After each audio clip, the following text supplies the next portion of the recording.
Hey, what's happening everyone? Welcome back to the channel. My name is Ryan and today I wanted to talk about color grading, but more specifically how to achieve this cinematic film style look that I like to get in my own films. I first want to just say that I'm not a professional colorist by any means. However, we have gotten a few comments on the look and the style that we get for our films, which we really appreciate, by the way. Thank you so much. But we got a few of these comments, so I thought I would share with you how I personally color grade our film projects and show you how easy it could be to achieve this cinematic style look. Also, I use Premiere Pro in these examples. However, these techniques should transfer over well to any video editing software. All right, so let's get into it. So I've done quite a few film projects over the years, such as TV commercials, documentary films, and even some narrative films that I've worked on previously or am currently working on now. And when it comes to the color grading stage, I usually take the same approach. Sometimes we'll get hired on for a film project that calls for a specific look, like a bright and sunny feeling TV commercial, for example. But for the most part, I'm usually trying to achieve this cinematic film style look in our films. So there are a couple things we have to think about first before we could actually start the grade.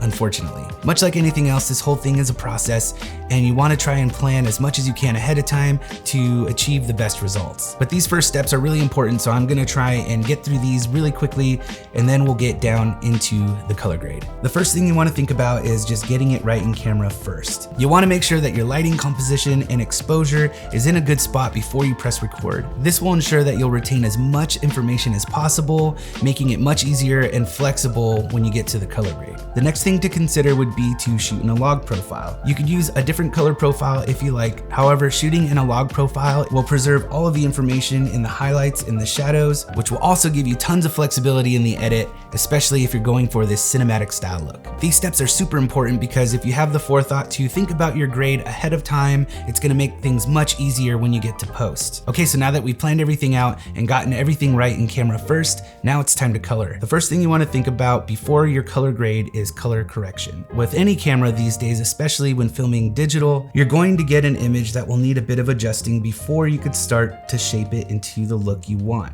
You'll usually get something like unrealistic skin tones or even colors that stand out more than most, like reds and pinks, for example, will usually stand out the most in digital footage. So it's important to color correct your footage first and get a solid foundation for the color grade that you're gonna lay over it later. I like to start by going into my color wheels and bringing down the midtones and bringing up my highlights to how I see fit. I'll also adjust the shadows as well if it's necessary. I also like to balance out my reds, blues, and greens in the RGB parade. For this, I'll adjust my color temp or tint, as well as go into the curves and adjust the reds, blues, and greens accordingly until everything is flattened out and balanced from the highlights to the shadows. Next, I like to balance my colors by adjusting the hue, brightness, and saturation of my colors. That usually will complete the color correction phase. However, this is just what works for me most of the time, but this might look different for you, so feel free to play around with all of this and adjust things to your liking. Okay, so now that the image is corrected and we have a solid foundation, the next thing to do is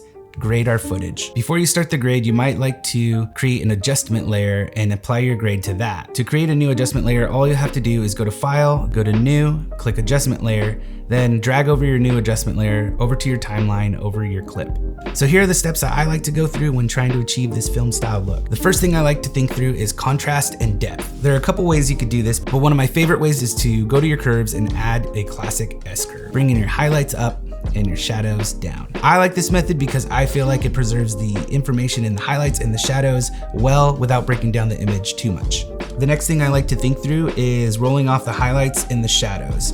In most big Hollywood films, you're gonna notice that there are a lot of details in the highlights and in the shadows, and that's because the goal is to make it look as realistic as possible, to immerse you into the movie, to bring you into the story. It's just one way to pull us in and to make us feel like we're in the story with our characters. There are a couple ways to do this as well, but my favorite way is to adjust the highlights slider for my highlights and adjust the shadows, whites, and blacks for my shadows and darker areas of the image. But one other way I like to preserve the information in my shadows and my blacks is to go back to the S-curve, place a dot right below the shadow adjustment I made, and pull up the bottom slightly. This is actually a trick I like to use for my films, but also my photography to get that film style look. All right, and the next thing I want to think through is color contrast and color density. So just a quick explanation on color contrast and color density. Color contrast is basically just using two different colors in your image that are on opposite sides of the color wheel. Here's an example of what that looks like. We like to use this a lot at the agency when we're doing branding projects with clients, but this is also something that's been used in art for many years, like paintings, murals, and even architecture. A lot of filmmakers have this in mind when they're building their sets and when they're thinking through wardrobe,